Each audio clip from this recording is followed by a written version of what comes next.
Hi and welcome to the Cobot channel. This is the UK channel for universal robots. We're going to bring you the latest in technical innovations, talk about UR Plus products and how they can be set up easily. And each week we'll have an interesting guest who will interview on the world of robotics.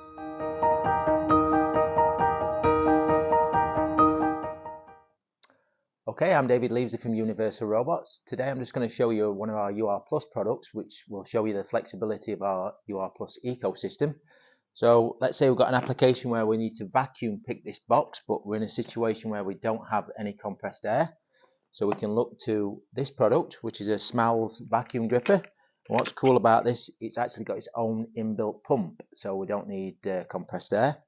And it's also got a modular kit, so there's various accessories that we can attach to each other for different gripping arrangements.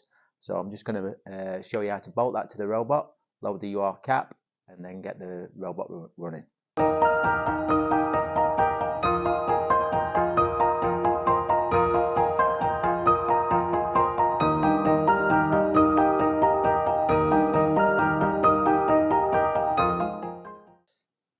Now I need to load the UR cap, so I look on my USB, which I've downloaded off the Smalls website. I insert that into the teach pendant, and I go to the hamburger menu, which is on the far right, which is the top right of the screen. Go to settings, system, UR caps, and then I search with the plus bar, search my USB stick, and then I find the Smalls UR cap, and then restart the controller. Okay, so once the UR cap's loaded and we've initialized the robot again, we still don't have any power to the actual unit because we've not assigned the tool I/O to the Smalls unit. So I just need to go into tool I/O in the installation of the robot and then change it to Smalls, and then immediately the tool is powered. Then I can actually start to use the tool. So I can go into my robot, bring the robot over here. And if we say set that position there, which is our pick clear position. Cool.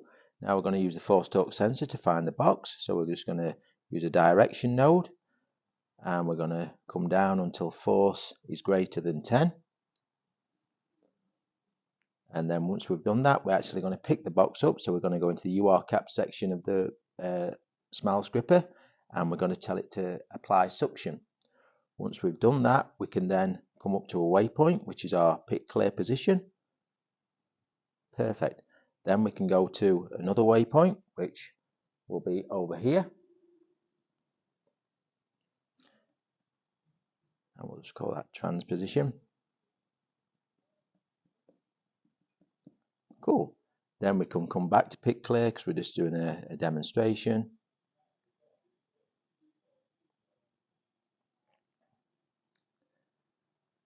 And then we'll probably go to a position maybe there, and then we're going to activate the UR cap again, and this time we're going to release the part, and then we're going to go back to pick clear, and then we're going to halt. So if we press play on the program, let's move the box.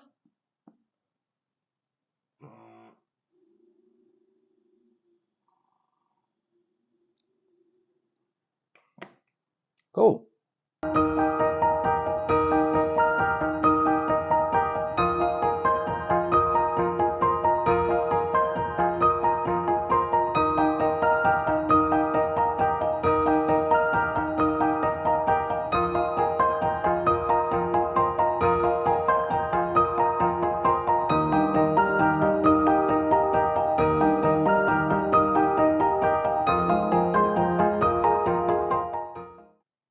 So that's the end of today's tech talk on how to mount a Smalls gripper to the UR5. Next week we'll use another UR Plus product.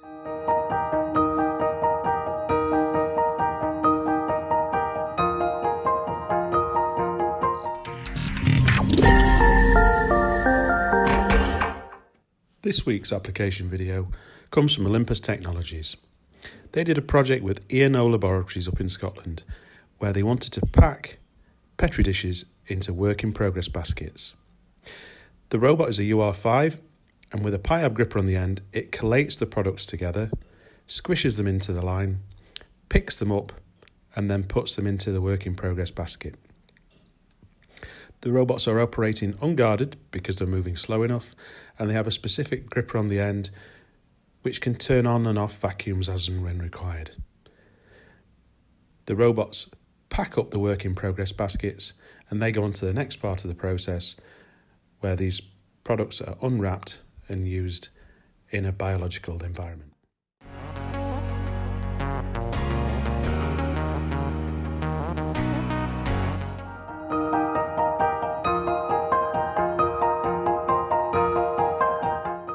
Hi, welcome back to the Cobot channel, and this week we're joined by Dr. Martin Kidman from SICK. Hi Martin. Hi Mark. So could you tell us a little bit about your role and what SICK do? Oh yeah, no problem. So I work for SICK. I'm the Manager of Safety for South and West Europe. So I've been at SICK for 11 years, and SICK do sensors in industry. So I cover safety sensors, and they could be safety light curtains, safety laser scanners, safety controllers and safety switches. I also get involved in standards activities, so I'm a member of a number of committees at the BSI, contributing to standards in robotics and also AGVs and AMRs. Okay, so here today we're going to talk about cobots, specifically how cobots redefining the workspace in manufacturing operations. Yeah, so I've seen the rise of cobots typically the last 10 years.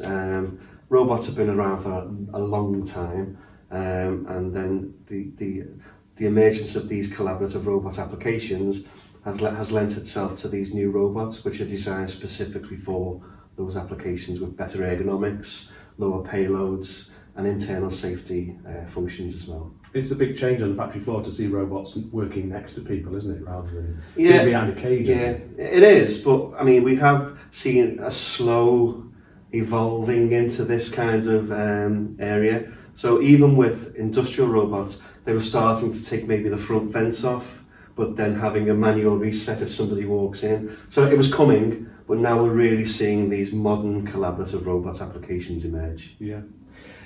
What's the main safety considerations that you need to think about when you're designing a cobot cell? Okay, so people try to distinguish the difference between designing a cobot cell and another machine, and actually one of the main messages I try to say is they're both really exactly the same. So a cell involving a cobot is just another machine, and every single cell that you design is a different machine. It might have a different product, it might have a different program, and it'll certainly have a different safety concept. So it's difficult to kind of tar everything with the same brush. And what I'd say is that you approach it in the same way you would approach designing any machine. So start with risk assessment, and then iterative risk reduction, define your safety concept, and ensure that you're producing a validation plan along the way. And I think that's quite interesting, isn't it? Because on the roadshows you talked about risk reduction, so trying to identify which parts of the cell are at potential risk to humans and then trying to alleviate that as much as possible. Yeah. And in some cases it's impossible to get rid of the risk completely, but you have to try and negate it as much as you can. Yeah. It's all about iterative risk reduction. It is. So what guidance notes exist to help people with the design of a cobot cell? Is there something out there that people can refer to? Yeah. So there are lots of companies offering consultancy and services. Yourselves, we are also, and there are a lot of our competitors out there. But with regards to kind of legislation and regulations, we do have in the UK the safe use of the safe machinery supply regulations, and we also have PUR 98, which is the provision for use of work equipment regulations. Now that's the law, and that just says you need to make your machine safe. And in order to help you comply with the law, we have standards. So in Europe and the UK, we have harmonised standards or designated standards under the UKCA. And the two main documents for robots really is ISO 10218-2, so that's for the integration of robots, and you guys also have to consider 10218-1, which is for the actual construction and design of the robot. But with the emergence of these new collaborative robot applications, there was a need for more guidance. So a number of years ago, ISO TS 15066 was developed, and this gives you, it's kind of a supplement to the 10218-2, so you can use this along with the harmonised standard, and it explains how you can implement collaborative robot methods, and it goes into a bit more depth into these new emerging fields. And the plan is, in the next versions of those standards, to consolidate the two together. So it's a reference really with relation to collaborative robot installations. It's something to refer back to, isn't it, rather than using the existing regulations that cover everything and everything. Yeah, and it's really to help, because standards aren't law. So standards, they're always trying to keep up with state of the art, and they're always lagging behind a little bit. And with modern day developments in Internet of Things, Industry 4, collaborative robot methods, AGVs, AMRs, the standards do lag a little bit, but they are looking to consolidate and get up to date. Cool.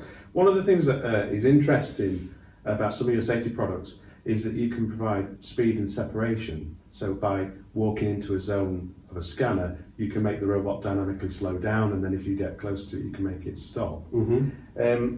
What sort of solutions can SICK provide in this area, really? Yeah. Well, we obviously sell the sensors, so you need the most important thing about these applications. You're referring to the collaborative robot method of speed and separation, as in ISO TS 15066. And this is really one of the methods which talks about how far away somebody is from a robot, and also how fast the robot's moving. So the idea originally was that if a robot's working at full speed and there's nobody in the area, it can continue to do this. But if somebody comes in closer, it can maybe go to a slower speed. And what that does is maybe two things. Maybe the hazard could change, or the risk, because it's going slower. Maybe not. The risk assessment will determine that. And also maybe the stopping time will be quicker, which means that your protective field can be smaller. Yes. And then if you get too close, obviously you're within the envelope of the robot, it needs to stop. I think the idea comes from really, if you imagine, I talk about AGVs.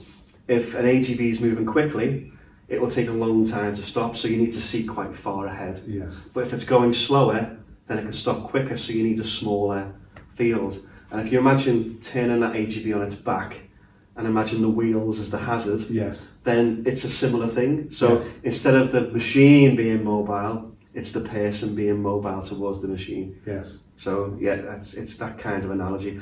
But you have to be careful, because in modern day robots, sometimes a robot doesn't stop quicker when it's going slower. So you have to consider all of these things. Yes. And again, every application is different. On its merits in each risk assessment. Yes. Yeah.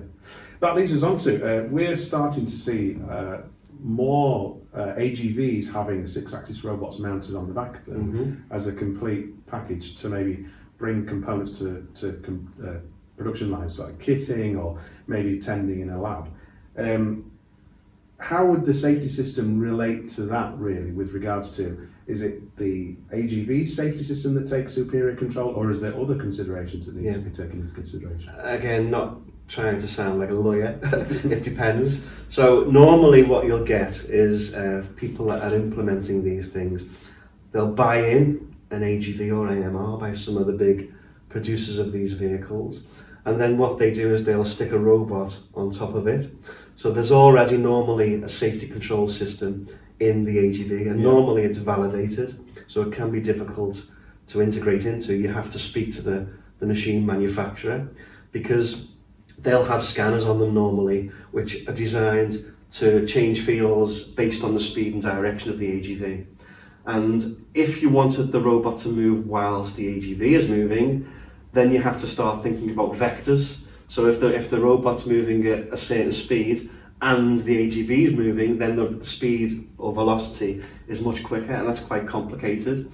So what you'd normally see is the robot comes back to a homing position, the AGV moves around the factory, then it stops, and then you have some sensors to certain safety integrity levels that determine it's stopped.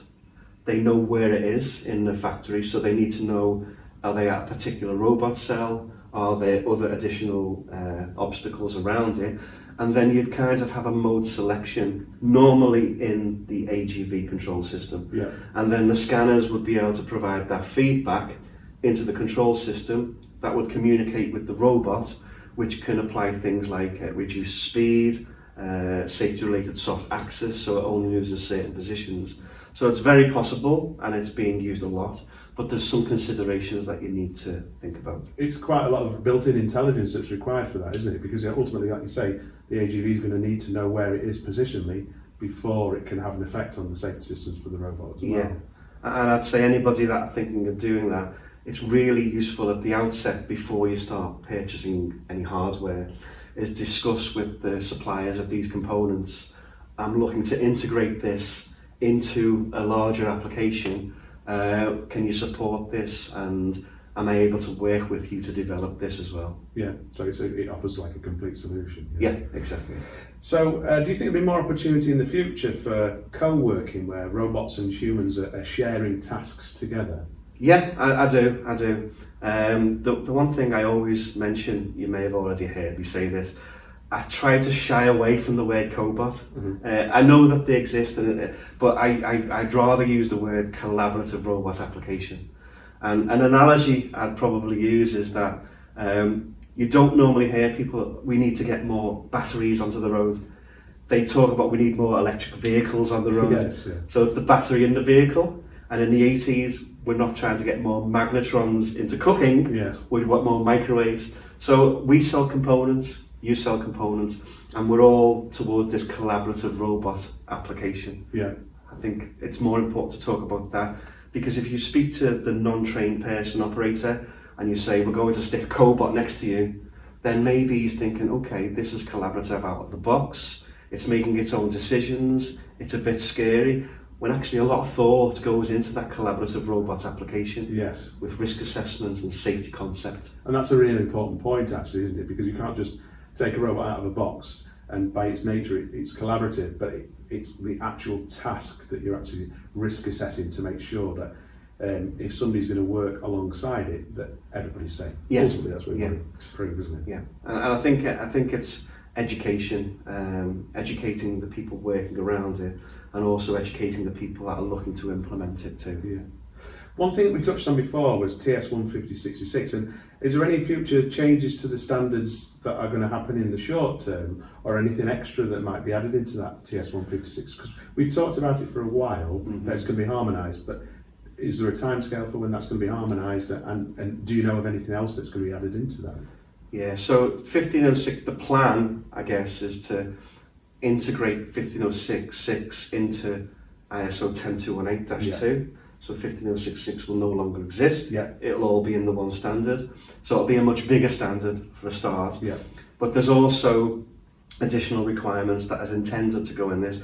And until it's published, I can't really comment because it might get declined. But they're looking at things like cyber security, and things like that as well. So access into the control system, maybe some guidance on maybe performance level as well. But time will tell. Yeah. One thing that I'm particularly interested in is a lot of the safety systems that we look at are sort of external, whether it be light guards or safety scanners. But is there any safety systems that have been designed for end-of-arm safety systems? So we have we can limit the tool center point in the fact that we can't get it to point straight out. But is there any sort of passive safety that is designed for the end-of-arm tooling? Yeah, we've looked at this, and we currently do offer a system called the end-of-arm effector detector. The issue is that you have normally a scanner, and then you're looking at mode selection, as I spoke about before. Yeah. And it's about deciding the safety functions for that. So currently, there doesn't really exist a performance level D solution for the end-of-arm, right, which the standard says it should be performance level D unless the risk assessment states otherwise. Yes. So we have a performance level C solution for the end-of-arm, and it creates an envelope around the robot. And it's about, as I said, iteratively risk reducing to ensure that you use this at the correct and appropriate time. And is there anything in development that you think of that's like that? Because it's quite interesting for people who are doing things like soldering, screwdriving, dispensing, where the tooling is the potential risk to something.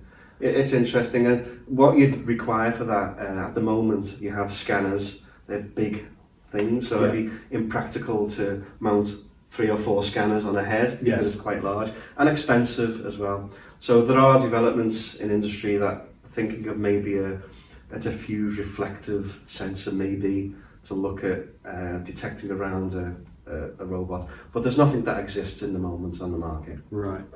And my last question was all about, are there any new future developments that SICK are developing for the cobot market that could help us in, leverage off and actually get more of these out into the marketplace? I know that you're at the forefront of safety, but is there anything else that, product-wise, that you think people should consider?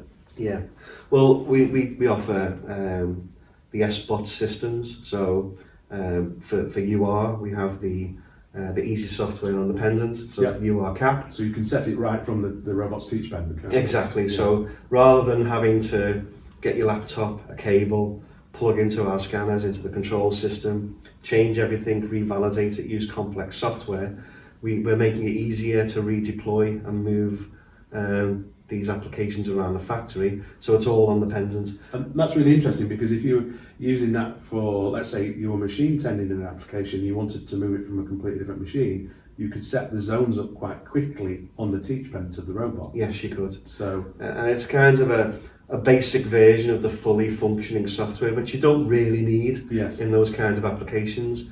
You just want to be able to quickly redesign your safety concept with maybe the assistance of a validation plan, a trained person, so that you can readapt and change the processes quite quickly and redeploy, which is the advantages of using these new robots. It's the flexibility, isn't it? Yeah, Something can be set up quite quickly, but we also want to be safe, so we want a system that we can set up relatively quickly as well. Yeah.